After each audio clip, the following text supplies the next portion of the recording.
اسلام آباد میں وفاقی وزیر داخلہ محسن نقوی سے امریکی سفیر نیٹلی بیکر نے اہم ملاقات کی۔ خطے کی تازہ ترین صورتحال پر تفصیلی تبادلہ خیال کیا گیا ہے۔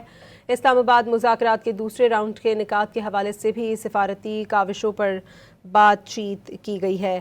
اسی پر آپ کو بتائیں کہ خطے کی تازہ صورتحال مذاکرات کے دوسرے راؤنڈ پر تبادلہ خیال کیا گیا ہے۔ ملاقات میں تنازع کے دیرپا حل کے سفارتی چینلز کے تسلسل کی ضرورت پر بھی زور دیا گیا ہے۔ وزیر داخلہ محسن نقوی نے باور کرایا کہ صدر ڈونلڈ ٹرمپ کی جانب سے جنگ بندی میں توسیع خوش آئند ہے۔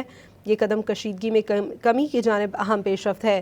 ایران کی جانب سے بھی مثبت پیش رفت کی امید ہے۔ نیٹلی بیکر نے بھی خطے میں قیام امن اور تنازع کے حل کے لیے پاکستان کے تعمیری کردار کو سراہا۔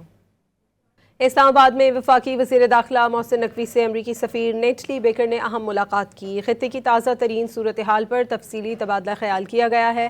اسلام آباد مذاکرات کے دوسرے راؤنڈ کے انعقاد کے حوالے سے بھی سفارتی کاوشوں پر بات چیت کی گئی ہے۔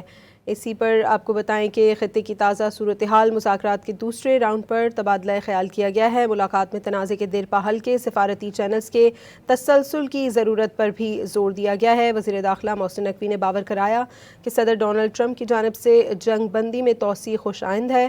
یہ قدم کشیدگی میں کمی کی جانب اہم پیش رفت ہے۔ ایران کی جانب سے بھی مثبت پیش رفت کی امید ہے۔ نیٹلی بیکر نے بھی خطے میں قیام امن اور تنازع کے حل کے لیے پاکستان کے تعمیری کردار کو سراہا۔